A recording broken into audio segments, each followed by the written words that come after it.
Hey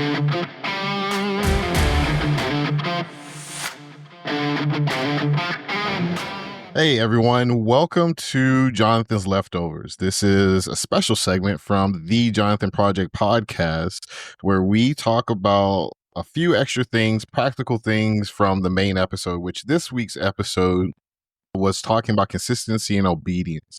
Yep. So, Jason, let's talk about some of those extra things we want to kind of hit the folks with. So being consistent, you hit it. You hit the nail on the head. You got to be consistent. And you got to go through it. And we talked a lot about muscular similarities, right? Like, you got to hit the gym. You got to be consistent in it. And what immediately went to my mind was the old, how much do you bench? Where you just have a giant upper body and little bitty legs, Yeah. right? You got to be consistent. You got to, or you wind up like that. But being consistent, and I love the story in Luke 9, Jesus talks about the crucifixion, right? He really does. He lets people know, and it's in Matthew. He says, hey, I've got to go be crucified. I got to go suffer some persecution and all this. And all the disciples have a visceral reaction, especially Peter. And Jesus tells him, says, hey, man, get behind me. Calls him Satan. But then it says in Luke 9:51, he goes, steadfastly set his face to go to Jerusalem, because that's where the resurrection was. Yeah.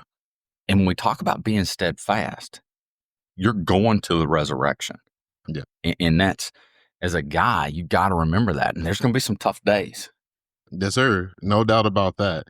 And I think a good thing that we talked about on the main show, and I encourage all, everyone that's listening to, Jonathan's Leftovers, to go back to the main show and when you have time to listen to it. But one of the first practical steps that leads you to being consistent and obedient in your spiritual life, which then translates to everything else, is a daily devotion. Yeah. If you're not starting off your day and you're listening to it, you're like, hey, man, guys, how can I get more consistent? Start with a daily devotion. Set a consistent time, whether that's you're going in to brush your teeth and it's just quiet, you're in the bathroom, you're standing there, just pray or whatever. Get you a little devotional. We have one. It's free. Go check it out.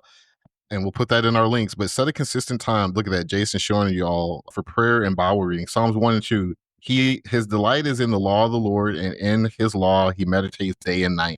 That's important. Yeah. Second thing, practical thing. I'm all about that for helping you guys and everyone listening out there. Surround yourself with godly men and or women. Find accountability.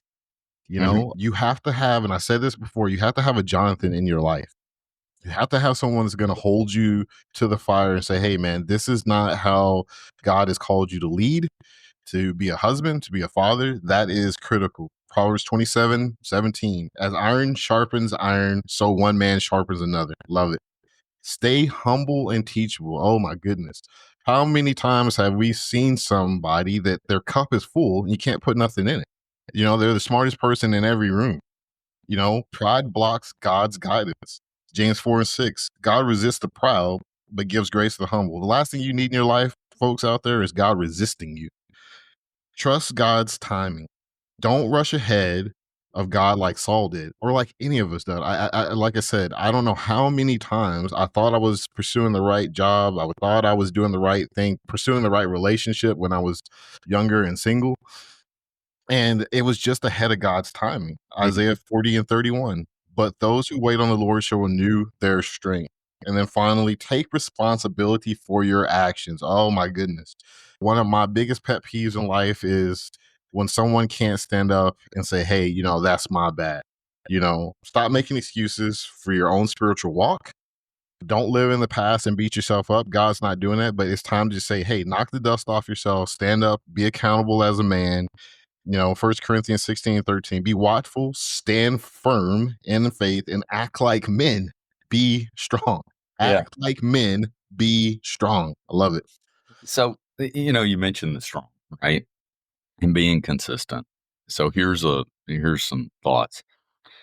If somebody were going to attack your house, I bet you get really good at knowing how to get that firearm or a baseball bat or something to defend yourself.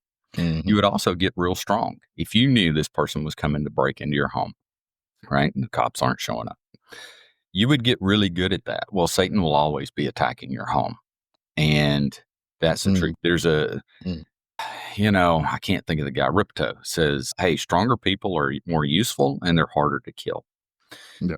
That's absolutely, hey, the guy's got a point, but he really has a point if you apply that to spiritual walks, right? Stronger in your faith, you're absolutely extremely useful, right? And that's it. You really are. And you're also harder for the enemy to kill. If you cannot defend your faith, then you need to be at that point. I mean, you just do.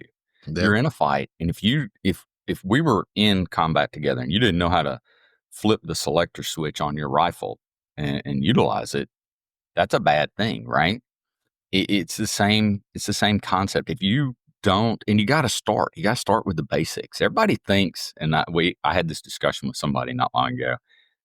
Everybody thinks special forces has got this, wazoo doing flips and throwing hatchets and all this other stuff. No. Really, really, really good at the basics. And that's what you have to be. You have to be good at it, you have to be strong at it and stay consistent. Colby, I'll tell you, when I got ready to join, I prayed about it for about 2 years. I really did. And I felt like, okay, this is where God's leading me. When I went to selection, we had to do pre-selection before selection. And that was way back in the day. And it was a swift kick in the gut. And then I broke both of my feet at selection, the metatarsal bones in both feet. Long story short, on that last ruck march, it was one foot in front of the other, right? I can make it 6 feet. I can make it to right there, and I can make it right there. But if I had quit, I don't know. I wouldn't have made it through, right? Yeah. And God used that later in life. Yeah. Being consistent and showing up, put one foot in front of the other. Yeah. Love it. There'll be a million excuses why not to do a Bible study or why not to read a verse or say a prayer. Yeah. Find one reason, stay at it. Yes, sir. No, I love it, Jason. I guess in my final thought would be is, Saul's downfall wasn't him just breaking a rule, and I think for a lot of men out there, depending on where you're at in your faith, you think it's just these rules and these regulations and God is standing around trying to play whack-a-mole. Yeah. It's absolutely not the case. It was his heart. It was Saul's heart. It is our hearts, right? That we refuse to trust, because that's really what it boils down to, and to obey. If we desire more of God, we got to walk in obedience. Jeremiah 29:13, you will seek me and find me when you seek me with all your heart. What area of life, folks out there listening, what area of life is God calling you to be more obedient? And take that small step of being more consistent in that, and you'll see it play out in other areas of your life. So, I pray that we can all become more consistent, faithful, and dedicated to Him. But that's my kind of final thoughts there. So we talked about the devotional, and we talked about it in the previous podcast. It's a free download.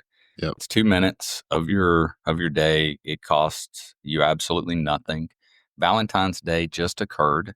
Yeah. So if you maybe didn't succeed in that one, you can always say, hey, honey, I got this for us, or for me. You will reap the benefit of this, because it does talk a lot about that relationship and what love is. But it's an easy 2-minute read per day. And, it's on the website. It's on your website, Colby. Free, 100% free download. You do have to go through the purchase process, but it's free. There's nothing. Yeah. There's no cost. Don't worry about it. It's all free.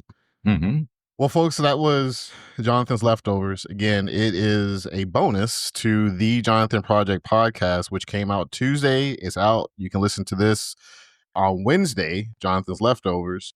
Each and every week, or each and every time we feel called, I should say, really more important with Jonathan's Leftovers, to give you some bonus material. You can reach us and find us at thejonathanprojectpodcast@gmail.com. Again, thejonathanprojectpodcast@gmail.com. And on behalf of Jason, thanks, and we'll talk to you guys soon. All right, see ya. Bye.